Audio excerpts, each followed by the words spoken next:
교회의 어떤 시간표에 의하면 11월 30일부터를 우리가 대림절이다 그렇게 이야기합니다. 영어로는 어드벤트라고 얘기하는데 예수님의 오심을 기다리는 그런 날들을 우리가 어드벤트라 그래서 성탄절이 되기 4주 전부터를 우리가 이제 대림절이다 이렇게 얘기하면서 예수님의 오시는 것을 기다리고 또 준비하는 기간을 교회력의 대림절이다 이렇게 이야기를 합니다. 여러분 주보를 보시면 대림절이 어떤 것이다 이런 것의 내용들이 기록이 되어 있습니다.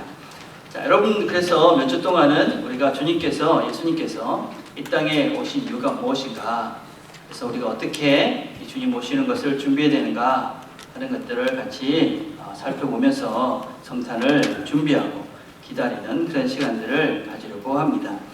여러분 성탄절 과연 누가 또 어디서 가장 많이 기다릴까요? 교회일까요? 아마 제가 생각하기에는 교회보다는 백화점이나 그죠? 쇼핑센터 아니면 휴가를 기다리는 연인들 이런 사람들이 훨씬 더 성탄절을 많이 기다리고 고대하고 있지 않을까 그런 생각을 합니다. 사실 그 사람들은 별로 이 예수님과 또 예수님의 탄생과 별 상관이 없는 사람인데 어떤 면에서는 그 사람들은 어떤 면에서는 이 예수님의 생각과는 반대가 되는 삶을 사는 사람들인데 그 사람들이 훨씬 더 이 성탄절을 기다리고 준비하고 있는 것 같습니다. 그리고 어떤 면에서는 우리는 이 예수님을 가장 기다려야 될 사람들이고 예수님 때문에 우리의 인생이 달라졌다고 믿는 사람에도 불구하고 우리는 실제적으로는 이 예수님을 그렇게 열심히 기다리기도 또 성탄절의 의미를 크게 생각지도 않고 있는 것이 지금 우리가 살고 있는 지금 이 시대가 아닌가 그런 생각을 해봅니다. 어떤 면에서는 예수님이라는 성탄절이라는 이런 우리의 어떤 그리스도인에게서 가장 중요한 날이 세상의 상업주의와 향락의 문화들에게 빼앗겨 버린 것 같은 그런 날이 지금 성탄절이 된 것이 아닌가 그렇게 생각을 합니다. 물론 그렇지 않은 분들이 대부분이겠지만 어떤 분들은 그리스도인들 중에도 성탄절보다는 그 다음날 세일을 많이 하는 박싱데이를 더 기다리고 어디에 더 많은 세일을 할까 이런 것에 더 많은 관심을 갖고 계신 분들도 있지 않나 그런 생각을 합니다.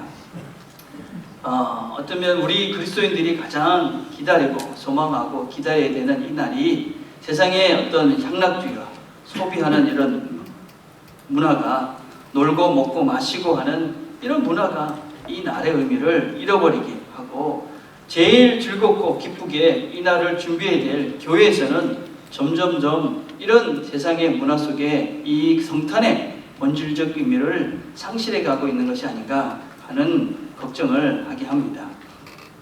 특별히 이민사회에서는 이 성탄절을 제대로 지키는 것이 그렇게 쉽지가 않습니다. 왜냐하면 대부분의 교회들이 건물을 빌려서 사용을 하니까 그래서 마음대로 연습을 하기도 힘들고 준비를 하기도 힘듭니다. 그렇지만 우리 교회가 감사하게도 우리가 충분히 쓸 수 있는 공간이 있고 또 이런 것들을 준비하고 누릴 수 있는 그런 여건이 되어져 있습니다. 그래서 우리는 이 성탄절에는 정말 우리가 주님의 오신 날들을 기억하면서 준비하면서 이 날을 잘 준비해서 기쁜 성탄의 의미를 다시 한번 회복해가는 그런 시간들이 됐으면 좋겠다 생각을 합니다. 그래서 금년 성탄 이후에는 우리 모든 가족들이 다 참여하는 그런 행사들을 다 하려고 합니다. 그래서 각 부서별로 준비를 하라 그렇게 말씀을 드렸는데 자, 준비를 하시면서 여러분 모든 부서들이 이 성탄의 본래 의미 주님께서 오신 그날 이 성탄에 오신 예수가 어디에 오신 분인지 누구를 위해 오신 분인지 우리가 분명히 깨달아가면서 우리가 이 날을 준비하고 같이 축하하고 또 기뻐하는 그런 시간들이 되었으면 좋겠습니다. 그래서 각 부서별로는 좀 이 성탄 기간 동안에 잘 준비하셔서 우리가 24일날 정말 주님 오신 날을 함께 즐거워하는 그런 시간들이 되었으면 좋겠습니다. 자, 우리가 이제 본문으로 한번 가봅시다. 우리 본문은 우리가 잘 알고 있는 내용이지요. 예수님께서 이 첫 번째 이적을 행하신 가나의 혼인잔치 이야기입니다. 우리 교회에 이제 결혼을 하신 분들 그리고 남전도에 여전도에 가기 전까지 이런 사람들을 가나해다, 그렇게 이름을 붙여서 이제 모임을 하고 있습니다. 가나해다 그러니까 어떤 친구가 뭐 가나 초콜릿 뭐 그런 거예요, 이렇게 물어보더라고요. 여러분, 이 가나해는 가나 초콜릿이 아니라 이 가나, 그 장소에서 첫 번째 예수님께서 이적을 행하신 곳인데 결혼식 때 이적을 행하셨잖아요. 그래서 그 결혼의 의미를 담아서 이제 결혼 후에 이제 시작하는 이분들에게 이제 가나해라는 이름으로 우리가 모임을 하고 있습니다. 자, 본문의 내용은 아주 잘 아는 내용이고 쉬운 내용입니다. 예수님과 예수님의 제자들, 그 예수님의 어머니 마리아가 잔치에 초대를 받았습니다. 당시의 잔치는 온 동네의 잔치였습니다. 그래서 많은 사람들이 이 잔치에 초대를 받았고 잔치에 다 같이 임했습니다. 아마 마리아는 이 잔치에 주도적인 역할을 해야 되는 아마 친척 중에 한 명일 가능성이 많이 있습니다. 그래서 여러 가지 이렇게 손님을 대접하는 일에 책임을 맡고 있었던 것 같습니다. 그런데 잔치 중에 포도주가 떨어진 것입니다. 유대인의 잔치는 보통 7일 정도 이렇게 잔치를 합니다.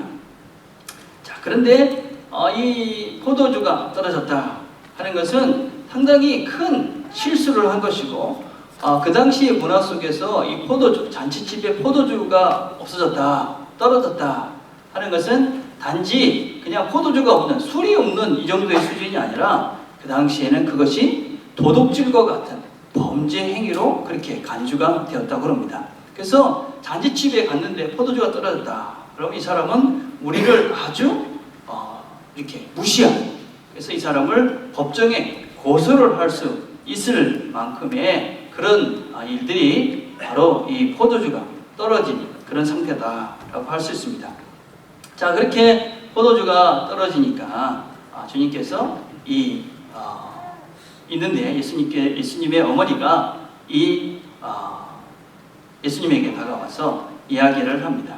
우리 파워포인트를 넘겨주세요. 저러고 자, 저희 이야기를 보면 좀 쉬울 겁니다. 그죠? 그래서 마리아가 예수님께 와서 이야기를 합니다. 포도주가 떨어졌다. 그러니까 예수님께서 포도주가 떨어진 게 나하고 무슨 상관이 있습니까? 이렇게 좀 이상한 대답을 합니다. 그러니까 마리아가 종에게 이야기를 해서 예수님께서 시키는 대로 해라, 이렇게 이야기를 하니까 또 예수님께서는 그 당시에 유대인들은 입구에 큰 항아리가 있었습니다. 항아리가 있었는데 왜 있었냐면 유대인의 결례를 따라서 이 집에 들어갈 때마다 손을 씻는 그런 항아리가 있었는데, 그 항아리, 저 그림보다는 훨씬 더 컸다고 보통 이야기를 하지요. 그 항아리에다가 물을 갖다 채우라, 그렇게 이야기를 합니다. 그러니까 종들이 그 물을 갖다 채우게 되어지고 그걸 또 다시 이 연회장에다 갖다 주라. 그러니까 사람들이 그 포도주를 먹고 아주 맛있는 포도주를 너희들이 나중에 대접했구나, 그런 이야기가 이 가나 혼인잔치의 이야기입니다. 근데 이 본문을 종종 요한복음의 전체 목적과 의도에서 벗어나게 그렇게 이해하는 경향들이 종종 있습니다. 이 본문을 우리가 읽으면서 어떤 사람들은 어떻게 이해를 하고 있냐면, 우리가 종들처럼 예수님의 말씀에 그냥 순종해야 된다, 그렇게 이해를 하고 그 본문을 해석하는 사람들이 있습니다. 그것은 당시의 문화를 전혀 모르기 때문에 하는 것이지요. 당시의 종들은 그냥 시키는 대로 하는 것입니다. 그래서 거기서 무슨 순종의 이야기를 할 그런 본문의 의도가 아니다 하는 것입니다. 또 두 번째는 이 본문을 일부에서는 봐라, 예수님이 자기 때도 아닌데 마리아에게 이야기를 하니까 들어주셨다. 그래서 우리가 마리아에게 기도하면 예수님은 더 잘 들어주신다, 이렇게 이해하는 부류들도 있습니다. 그러나 이것은 옳지 않지요.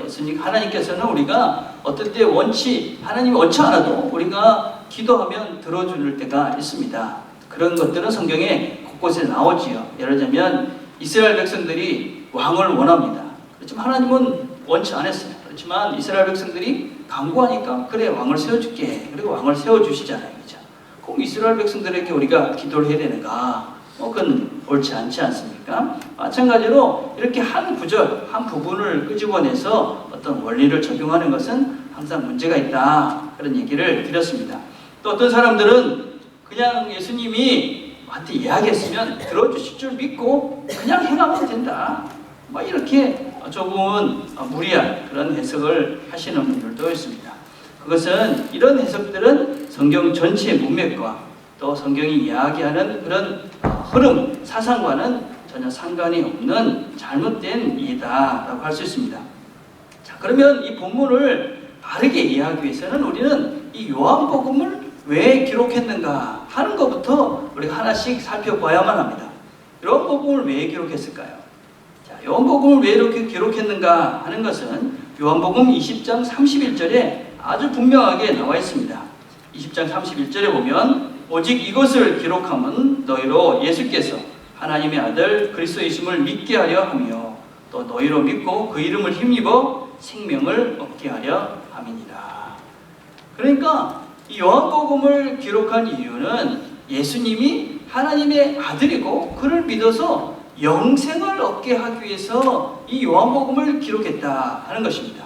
그렇기 때문에 성경의 요한복음을 읽으면서는 이 속에 나타난 예수가 누군가, 예수님이 하나님의 아들인가, 어떤 하나님의 아들인가, 그걸 우리가 깨닫고 그것을 통해서 우리가 영생을 얻게 하기 위해서 이 본문이 기록됐다. 그래서 그걸 전제로 우리가 이 요한복음을 읽어야 된다 하는 것입니다. 자, 또 다른 면은 이 성경이 쓰여진 환경과 역사적 배경을 살펴봐야만 합니다. 성경이라는 책은 그냥 뚝 던져진 것이 아닙니다. 특별한 상황, 특별한 역사적인 특별한 그 역사 배경을 가지고 특별한 사람들에게 주어진 책이기 때문에 이 성경이 언제 어떤 상황 속에서 주어졌는가 하는 것들을 제대로 이해하지 않으면 엉뚱한 해석을 할 수밖에 없습니다. 이 요한복음은 보통 AD 90년에서 100년 사이에 기록이 됐다 그렇게 이야기를 합니다. 자, 90년경의 시대적인 배경은 유대인들에게는 아주 큰 변화가 있었고 힘든 시기였습니다. 특별히 AD 90년에는 얌리아회라는 것이 있었는데 이 회의에서는 우리 기독교와 이렇게 연관돼서 결정적인 두 가지 결정을 하게 됩니다. 유대인들의 회의입니다. 첫째는 구약 39권을 정경으로 인정하는 그런 결정을 하게 됩니다. 또 다른 회의를 하나 하게 되는데 뭐냐면 더 이상 예수 믿는 사람들은 우리의 형제가 아니다. 그런 결정을 하게 됩니다. 그러고 난 다음부터 예배 시간마다 유대인들의 회당에서 보이는 예배 시간마다 그리스도인들을 저주하는 기도문을 외우기 시작을 합니다. 그러니까 이렇게 예배를 모였을 때 이제 그리스도인들은 예수를 믿는 사람들은 지옥에 떨어질 존재들이고 하나님의 징벌을 받을 존재들이고 이 사람들은 더 이상 우리가 형제가 아니기 때문에 이 사람들을 아무렇게 해도 된다라는 식의 선언들을 매주마다 하게 된 것입니다. 자, 그런 환경들 속에서 이 그리스도인들 중에 유대인들 중에 그리스도인들이 있었습니다. 근데 그 사람들 중에는 또 세 부류의 사람들이 있었습니다. 그런 저주가 있고 막 그리스도인들을 박해하는 그런 환경들 속에 있었던 세 부류의 그리스도인이 있었다는 것입니다. 유대인들 중에 그리스도인. 첫 번째는 어떤 형이 있었냐면 은둔형이 있었습니다. 내가 예수를 믿지만 예수를 안 믿는 척 하던 사람들이 있었습니다. 요한복음 12장 42절에 보면 그러나 관원 중에서도 저를 믿는 자가 많되 바리새인들을 인하여 드러나게 말하지 못하니 이는 추례를 당할까 두려워합니다. 그러니까 예수를 믿는다고 이야기하면 쫓겨날까봐 그런 저주가 선포되고 그래도 거기에 그냥 있었던 사람들이 있었다 하는 것입니다. 자, 두 번째 사람들은 어떠냐면 예수를 온전히 쫓아다녔던 공개형의 사람들이 있었습니다. 그래서 요한복음 6장 2절에 보면 큰 무리가 따르니 이런 병인들에게 행하시는 표적을 범이 이르라. 그래서 예수님을 공식적으로 따르던 그런 공동체가 따로 한 무리가 있었습니다. 세 번째 형은 박쥐형이 있었습니다. 그래서 낮에는 그 유대인, 밤에는 그리스도인. 대표적인 사람이 니고데모죠. 그런데 바리새인 중에 니고데모라 하는 사람이 있으니 유대인의 지도자라. 그가 밤에 예수께 와서 그래서 이렇게 왔다 갔다 하는 사람들이 있었어요.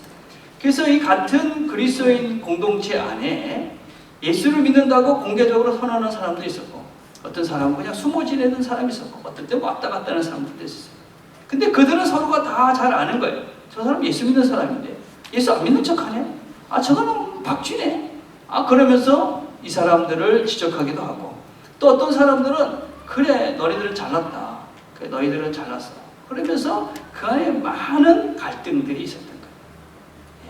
그래서 여러분 요한복음을 읽어보면 사랑하라 그런 말씀이 많이 나와요. 왜 사랑하라고 많이 그러냐면 그 사람들이 서로 사랑을 잘 못했기 때문에 그래요. 사랑을 잘 못하니까 얼마나 힘들었겠어요. 누구는 예수 믿는다고 박해받고 힘든데 그저 누구는 안 믿는 척하면서 교회를 다니는 거예요. 그런 사람들 보면 서로 갈등이 일어날 수밖에 없는 것이죠. 자, 그렇게 갈등이 막 있는 그 공동체에 이 요한복음이 쓰여진 거예요. 그 요한복음 중에 지금 이 말씀을 다시 한번 주신 겁니다. 자, 그럼 왜 이 예수가 하나님의 아들이고 그리고 그를 믿음으로 영생에 이르는 길을 가르쳐 주시기 위해서 이 요한복음을 기록했는데 그럼 왜 이 본문에 이 이야기를 썼을까? 이 가나의 혼인잔치는 왜 기록했을까 하는 것입니다. 여러분 요한복음은 크게 세 개로 나눌 수 있어요. 1장을 서론이라고 이야기하고 2장부터 12장까지를 표적의 책이다 그렇게 이야기해요. 그래서 2장 2절부터 12장까지를 7개의 표적이 나와요. 그럼 왜 하필이면 7개였을까요? 7개라는 것은 완전수를 이야기해요. 하나님은 이렇게 완전한 분이다 라는 것을 보여주시는 것이죠. 그 다음에 13장부터 20장까지는 영광의 책이다. 그래서 하나님이 어떻게 영광을 받으시는가? 예수이신 이 하나님의 아들인 예수가 어떻게 영광을 거두시는가? 그 이야기가 바로 이 요한복음의 전체적인 이야기예요. 보통 21장을 우리가 에필로그다 그렇게 이야기를 하죠. 자, 근데 첫 번째 이야기가 바로 이 가나 혼인잔치의 이야기. 사인의 표적의 장. 그 중에 이 첫 번째 이야기가 바로 가나의 혼인잔치의 이야기. 여기서 예수님이 누구인가 하는 것을 보여주는 것이죠. 그래서 오늘 본문에 보면 결론을 이렇게 맺습니다. 요한복음 2장 11절을 보면 예수께서 이 첫 표적을 갈릴리 가나에서 행하여 그 영광을 나타내심에 제자들이 그를 믿으니라. 자, 이 기적을 통해서 제자들이 어떻게 됐다고요? 예수를 믿게 됐다 하는 것입니다. 예수를 믿다. 그 사인을 통해서 그 표적을 통해서 그들이 믿음을 갖게 됐다 하는 것입니다. 이 기적의 목적이 무엇이다 라고 이야기하는 것이냐면 이 기적을 행하는 것은 다른 것이 아니다. 예수가 하나님의 아들이심을 보여주기 위해서 이 기적을 행한 것이다 라는 것입니다. 여러분 사인 자체가 목적이 아니다 하는 것입니다. 자, 그림을 하나 보려 합니다. 여러분 그림을 보시면 이 그림을 뭐라고 부르냐면 1808년 5월 3일이라는 그림입니다. 그림의 타이틀이 그런 거죠. 에스파니스의 화가인 고야라는 사람의 그림, 아주 그런 유명한 그림입니다. 자, 이 그림을 볼 때 우리는 세 가지의 눈으로 볼 수 있습니다. 첫째는 자연인의 눈으로 이 그림을 볼 수 있어요. 다시 돌아가 보세요. 자연인. 그러면 어때요? 색감이 좀 우중충하구나. 색깔이 좀 이렇게 어둡구나. 그런 걸 여러분이 인식할 수 있을 거예요. 그죠? 자, 두 번째 눈은 우리가 지식인의 눈이다. 그렇게 이야기해요. 이 그림은 어떤 그림이냐면 1808년 5월 15일에 이 프랑스군이 에스파냐스를 침공한 거예요. 그래가지고 거기에 있는 민중들을 아무런 잘못이 없는 저런 사람들을 그냥 무차별하게 죽였던 그런 그림이 바로 저 그림이에요. 그래서 그런 프랑스군의 그런 참혹함을 고발하는 그런 그림이 바로 이 그림이에요.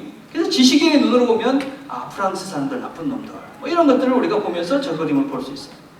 자, 근데 세 번째 눈이 있죠. 세 번째 눈은 우리가 영적인 눈이라고 그래요. 저 그림을 자세히 보면 그 안에 인간의 그런 공포, 두려움, 인간의 잔혹함 이런 것들을 우리가 볼 수가 있는 것이죠. 그래서 이 세 가지의 눈으로 하나의 그림을 볼 수가 있죠. 마찬가지로 우리에게 있는 이 사건도 이 가나의 혼인잔치에 있던 이 사건도 우리가 세 가지의 눈으로 이 사건을 분석해 볼 수 있습니다. 첫 번째 눈은 그냥 자연인의 눈으로 보는 거예요. 예수님께서 그냥 물로 포도주를 만들었네. 대단한 분이야. 예. 두 번째는 어떤 눈으로 볼 수 있냐? 지식의 눈으로 보는 것입니다. 그래서 그래 그분이 물을 포도주로 만들었으니까 뭔가 대단한 일을 할 수 있겠네. 나한테 어떤 유익이 될까? 그래서 자기 중심의 눈으로 그 성경을 볼 수 있습니다. 마지막으로는 영적인 눈으로 보는 것이죠. 이분이 물을 포도주로 만드신 분, 자연을 변화시킬 수 있는 분. 이분은 하나님이시구나. 이게 바로 신앙의 눈, 영적인 눈으로 어떤 현상을 보는 것들을 이야기하죠. 하나님의 눈으로 어떤 현상을 바라보는 것, 이것이 바로 영적인 눈이 띄었다, 그렇게 이야기합니다. 어떤 현상이 일어납니다. 우리 삶 속에서 어떤 일들이 일어나는데 그 일들을 그냥 자연의 눈으로, 그냥 지식인의 눈의 수준으로 보고 끝나는 사람들이 대단히 많이 있습니다. 그러나 신앙인들은, 하나님을 믿는 사람들은 그 현상들을, 우리 주변에 일어나는 모든 일들을 하나님의 시각으로 바라보고 그것을 재해석하고 하나님께서 원하시는 것이 무엇인가 하는 것을 인식하며 사는 존재들이 영적인 눈이 띄어진 존재들이고, 그것이 바로 신앙인들이다 라고 할 수 있습니다. 그럼 우리가 모든 것들 하나님의 뜻이 뭘까, 뭘 먹을까, 뭘 마실까, 이렇게, 그죠? 이것 하나님의 말씀하신 이렇게 이야기하는 것은 문제가 있을지 모릅니다. 그러나 우리가 분명한 것은 무엇이냐면, 우리 삶 속에서 일어나고 있는 사건들 속에는 반드시 하나님의 의도가 있다 하는 것입니다. 하나님의 의도. 하나님께서 왜 이런 일들이 일어나게 하셨는가 하는 것을 하나님의 눈으로 그 문제를 해석해 갈 수 있는 사람들이 바로 영적인 눈이 띄어져 있는 것이죠. 자, 그분은 어떤 분인가? 여러분 삶 속에서 일어난 일들을 통해서 하나님은 어떤 분인가? 그걸 찾아가는 것이 신앙인 것이죠. 자, 그러면 주님께서는 왜 이 포도주, 물을 가지고 포도주로 만드는 사건을 일으켰을까요? 왜 주님께서는 주님이 어떤 분이심을 우리에게 보여주기 위해서 이 물을 가지고 포도주로 만드는 이 사건을 하셨을까요? 예. 자, 그 당시 유대인들의 모습이 어땠는가? 유대교의 모습을 우리가 돌이켜볼 필요가 있습니다. 유대교. 요한복음 2장 14절부터 16절까지 내용을 보면, 우리가 읽은 그 본문 뒤에 그 당시 유대인들이, 유대교가 어떤 종교였다 하는 것을 우리에게 아주 신랄하게 보여주고 있는 장면이 2장 14절부터 16절까지. 성전 안에서 소와 양과 비둘기 파는 사람들과 돈 바꾸는 사람들이 앉아있는 것을 보시고, 노끈으로 채찍을 만드사 양이나 소를 다 성전에서 내쫓으시고, 돈 바꾸는 사람들의 돈을 쏟으시며 상을 엎으시고, 비둘기 파는 사람들에게 이르시되 이것을 여기서 가져가라. 내 아버지 집으로 장사하는 집을 만들지 말라. 그 당시에 유대교가 어떤 종교였느냐? 바로 이런 추한 모습의 종교였죠. 하나님이 없고 그 안에 진실도 없고 그 안에 그냥 부정과 부패와 온갖 더럽고 추한 것들만 가득한, 서론함만 가득한 그런 종교가 바로 유대인이었죠. 그 안에는 아무것도 없었어요. 이것은 바로 포도주가 없는 잔치집과 똑같은 모습이죠. 포도주가 없는 잔치집. 이게 지금 유대교다 하는 것입니다. 그럼 포도주가 무엇이냐? 이스라엘 백성들에게 포도주는 바로 기쁨이었습니다. 이사야서 24장 11절에 보면 포도주가 없으므로 거리에서 부르짖으며 모든 즐거움이 사라졌으며 땅의 기쁨이 소멸되었도다. 시편 4장 7절에 주께서 내 마음에 두신 기쁨은 그들의 곡식과 새 포도주가 풍성할 때보다 더하니라. 전도서 7장 9절은 너는 가서 기쁨으로 내 음식을 먹고 즐거운 마음으로 내 포도주를 마실지어다.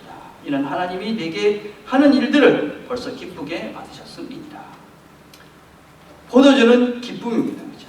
잔치집에 기쁨이 없는 것, 그것은 바로 이 종교, 유대교라는 종교 속에 있어야 될, 하나님을 암으로 누려야 될 참다운 그런 기쁨이 없는 이 유대교 종교인들의 모습, 이것을 지금 주님께서는 지적하고 계시는 것이죠.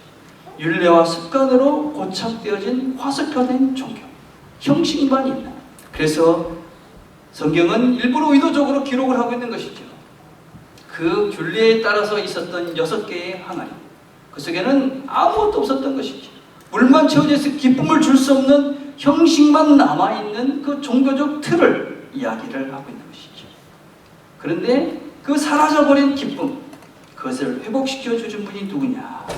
그것이 바로 이 주님이신 것이죠. 형식밖에 남아있지 않은, 껍데기밖에 남아있지 않은, 어쩌면 더럽고 추하고 다 부패해버린 그 유대교 형식만 남아있는 그곳에 그 기쁨을, 포도주를 다시 한번 회복시켜 주시는 분, 그 포도주를 제공하는 분, 기쁨을 회복시켜 주는 분, 그분이 바로 주님이다 하는 것입니다. 여러분 2장 10절에 이렇게 말합니다. 사람마다 먼저 좋은 포도주를 내고 취한 후에 낮은 것을 내거늘 그들은 지금까지 좋은 포도주를 두었도다. 지금까지 맛보지 못한 포도주를 갖고 온 것입니다. 지금까지 맛보지 못한 기쁨을 예수님 때문에 누리게 되어지는 것입니다. 예수님은 바로 하나님의 아들이십니다. 그분 우리에게 참다운 기쁨을 회복시켜 주시는 분이다 라는 것을 먼저 가르쳐주고 있습니다. 여러분, 우리 신앙생활을 한번 돌아봐야만 합니다. 나는 과연 내 신앙에 기쁨이 가득한 그리스도입니까? 어떻습니까, 여러분? 여러분이 예수 믿기 때문에 기쁨이 있습니까? 교회 와서 인상 쓰고 있는 사람들, 유대인일지 모릅니다. 형식만 가득 차 있고 모양만 있지만 그 안에 참다운 예수 그리스도의 기쁨이 없는, 여러분, 우리가 다른 어떤 환경이 있을지라도 내 속에 참다운 예수 그리스도가 있으면 여러분, 우리가 인상을 찡그릴 수가 없습니다. 불평을 할 수가 없습니다. 예수님이 우리를 위해서 치르신 것이 얼마나 큰데, 우리가 그것 때문에 여기 와서 이 자리에 앉아 있는 것인데, 그걸 알고 우리가 여기 앉아 있는 것인데, 다른 것 때문에 뭘 우리가 불평할 것이 있겠습니까? 그것 때문에 왜 우리가 기쁨을 누리지 못하겠습니까? 여러분, 성탄절은 바로 주님께서 이 땅에 오셔서 우리에게 이 기쁨을 회복시켜 주시기 위해서 오신 것입니다. 기쁨. 여러분, 김정은 교수라는 분이 강의를 제가 들었는데 이런 얘기를 하더라고요. 늙었다는 증거는 새로 시작하는 것이 즐겁지 않다. 새로 시작하는 게 별로 안 즐거우면 여러분들은 늙은 거예요. 여러분, 시간이라는 것은 가만히 생각해 보면 있잖아요. 그냥 계속 반복되는 거죠. 그죠? 1년, 한 달, 일주일, 똑같은 겁니다. 그죠? 계속 반복이 되는. 근데 왜 우리가 이걸 다 이렇게 끊어놨습니까? 일주일, 한 달, 1년 이렇게 하루를 끊어놓은 것은 다른 것이 아니라 새롭게 시작하라고 그러는 거예요. 그죠? 새롭게, 이제 또 새날이 됐으니까 새롭게 시작해라. 일주일이 지났으니까 또 새롭게 시작해라. 한 달이 시작됐으니까 새롭게 시작해라. 1년이 지났으니까 이제 또 다시 새롭게 해라. 이렇게 새롭게 시작하라고 이걸 다 이렇게 끊어놓은 거예요. 그죠? 주님께서 우리들에게 일주일이라는 턴을 주셨어요. 그죠? 텀을 주신 거예요. 그래서 6일 동안 살면서 다시 주님께 나와서 다시 새롭게 시작해라. 예배 드리면서 하나님과 함께 새롭게 시작해라. 그런 것이죠. 자, 세상 사람들은 이런 시간을 통해서 새롭게 시작을 해요. 우리는 누구를 통해 새롭게 시작을 합니까? 여러분, 누구 때문에 새롭게 시작을 합니까? 우리는 예수 안에서 새롭게 시작하는 것이죠. 예수 안에서. 로마서 5장 11절 이렇게 말합니다. 이뿐 아니라 이제 우리로 화목을 얻게 하신 우리 주 예수 그리스도로 말미암아 하나님 안에서 또한 즐거워하느니라. 우리는요, 세상에 살면서 무엇 때문에 다시 한번 시작하면서 기쁨을 회복하는 존재들이냐? 예수 때문에 새롭게 시작하며 기쁨을 회복하는 존재들이 그리스도입니다. 세상에 살면서 기쁨이 없지 않습니까? 문제가 많지 않습니까? 어려움이 많지 않습니까? 근심 걱정하면서 오지만 우리가 주님 안에 다시 들어와서 주님 때문에, 예수 그리스도 그분 때문에 새롭게 시작하면서 기쁨을 회복하는 존재들, 그게 그리스도입니다. 내가 예수 안에 있는데도, 그냥 교회에 왔는데도, 예배를 드리는데도 기쁨이 회복되지 않는다. 그러면 내 자신 속에 정말 그리스도가 있는가, 예수가 있는가, 우리 자신들을 돌아봐야 합니다. 다른 것들이 내 기쁨이 되기 때문에 예수가 내 안에서도 안 기쁜 것이지. 예수 외의 것들의 기쁨을 추구하기에 예수가 내 안에 있다. 그런데도 안 기쁜 것이지. 예수 안에서 우리가 기쁨을 회복해가는 존재들이 그리스도인 것이죠. 주님께서는 이걸 위해서 오신 것이지. 고린도서 15장 57절 이렇게 말합니다. 우리 주 예수 그리스도로 말미암아 우리에게 이김을 주시는 하나님께 감사합니다. 세상에서 우리가 졌잖아요. 걱정하지 않아도 될 것 같고 걱정하고, 그죠? 그렇게 남을 상하지 않아도 될 것 같고 상하고, 그죠? 신경을 내지 않아도, 화내지 않아도, 우리가 그렇게 욕심내지 않아도 되는, 그렇게 도둑질하면서 살지 않아도 되는, 다른 사람 이야기 그렇게 하지 않아도 되는데 그러면서 살았잖아요. 근데 다시 한번 우리가 예수 그리스도 안에 들어와, 우리가 다시 한번 주님께서 이겼기 때문에 내가 이젠 다시 주님 앞에 들어와 다시 한번 승리하리라. 그런 결단으로 새롭게 시작하며 기쁨을 회복하는 것이지. 이게 예수를 믿는 것이지. 그것 때문에 예수가 온 것이지. 히브리서 10장 10절에 이렇게 말합니다. 이 뜻을 쫓아 예수 그리스도의 몸을 단번에 들음으로 말미암아 우리가 거룩함을 얻었노라. 죄로 더러워졌지 않습니까? 우리가 하나님 앞에 나올 수 없는 존재들이잖아요. 음란하고, 그렇죠? 우리가 욕심이 많고 지저분하고 여러 가지 더러운 것을 가지고 살았잖아요. 그래서 우리가 우리 자신을 보면 한심하지 않습니까? 답답하잖아요. 그렇지만 우리가 예수 그리스도 그분이 우리를 위해서 단번에 우리를 위해서 자신의 몸을 드렸기에 우리가 다시 한번 주님 앞에 나와 거룩한 존재로 새롭게 시작해가는 것이지. 그게 그리스도인이죠. 그렇게 새롭게 거룩한 존재로 새롭게 시작합니다. 우리가 다시 한번 승리할 수 있는 존재로 시작합니다. 하나님께서 우리에게 허락하신 그 기쁨을 회복하고 세상으로 나가는 자들이 바로 그리스도인 것이죠. 어떻습니까, 여러분? 여러분들이 예수 안에 있기에 기쁨이 회복이 됩니까? 나는 예수 안에 있는데도, 지금 말씀을 듣는데도 우리가 예수 안에 있는 존재들임을 이렇게 들어도 예수에 여전히 기쁨이 회복이 되지 않는다. 그러면 한번 내가 정말 예수를 믿고 있는가? 내 안에 정말 예수가 있는가? 한번 생각을 해보시는 것이지. 내가 유대인들처럼 그냥 모양만 있고 형식만 있고 교회에 앉아있긴 하지만 내 속엔 정말 참다운 기쁨의 근원이 되시는 예수가 내 속에 있는가?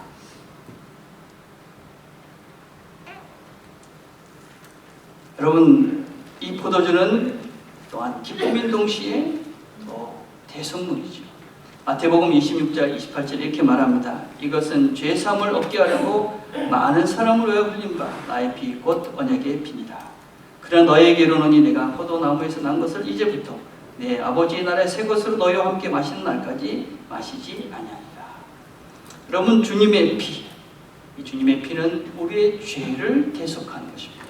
그래서 우리가 이 죄를 대신함으로 우리의 기쁨이 회복이 되는 것이죠. 그럼 우리 기쁨의 장애물은 죄입니다. 죄. 예. 왜 즐겁지 않습니까? 왜 기쁨이 없습니까? 여러분, 왜 말씀을 제대로 못 듣습니까? 왜 엉뚱한데 자꾸만 마음에 갑니까? 죄입니다, 여러분. 죄. 그게 죄입니다. 예. 나는 사람과의 관계가 왜 이렇게 힘이 드는가? 왜 나는 감사가 합니까? 여러분, 욕심이지요. 이기심이지요. 자존심이지요. 도둑질을 하는 것이죠. 간음이고 살인이고 염려고 근심이고 믿음 없음이고 순종하지 않은 거죠. 그런 죄들이 우리의 기쁨을 가로막는 것이죠. 여러분, 그런 죄들 때문에 주님 앞에 나와도 여전히 안 기쁜 것이죠. 내 마음속에 그냥 죄가 덩어리가 그냥 욕심이, 내 이기심이, 내 자존심이, 그럼 내 마음속에 더러운 것들이 그냥 마음속에 품고 있으니 주님 앞에 나와도 기쁨이 없지. 주님은 나의 죄를 보게 합니다.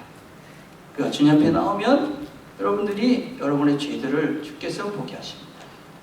여러분들의 마음속에 있는 정말 더러운 기쁨을 가로막고 있는 죄를 보게 하시죠. 주님께서는 그리고 이 죄를 회개하라고 말씀하십니다. 여러분, 이 죄를 진정으로 회개해야지만 새롭게 시작할 수 있습니다. 여러분, 욕심이 내려져야 기쁨이 회복이 되어집니다. 자존심을 버리고 이기심을 버려야 관계들 속에서 회복이 일어나고 기쁨이 회복이 되어집니다. 도덕질을 내려놓고 살인을 내려놓고 이런 더러운 하나님 원치 않는 죄들을 내려놓을 때야만이 진정한 하나님이 주시는 평안과 평화가 일어나게 되어집니다. 성령님께서 여러분들에게 말씀하십니다. 이 죄들을 내려놓으라고. 주님께서 이 죄들을 내려놓을 때 너희들에게 참다운 기쁨이 회복될 것이라고 말씀하십니다. 성령께서 여러분을 도우실 것입니다. 하나님께서 말씀하시는 그 죄의 더러운 것들을 내려놓으시고 회복하시기를 바랍니다. 회개하시기를 바랍니다. 그럴 때 우리 마음속에 하나님께서 원하시는 진정한 기쁨들이 회복이 될 것입니다. 내가 주님 안에서 누리는 그런 참다운 거룩과 참다운 승리와 참다운 즐거움들이 우리가 회복이 되어질 것입니다. 이 땅에 우리의 참다운 기쁨을 회복시키기 위해서 하나님이신 예수가 이 땅에 내려오셨습니다. 그분의 오심을 우리가 기뻐하는 것이 성탄절인 것입니다. 우리의 기쁨을 회복시켜 주신 그분을 우리가 다시 한번 맞이하며 준비하며 그분의 그 기쁨을 다시 한번 누리기를 작정하는 것이 바로 이 대림절입니다. 주님이 오시는 것을 준비하는 이 대림절 기간에 우리 모두가 하나님께서 주시는 참다운 기쁨을 회복해가는 저와 여러분이 되기를 간절히 바라겠습니다. 기도하겠습니다.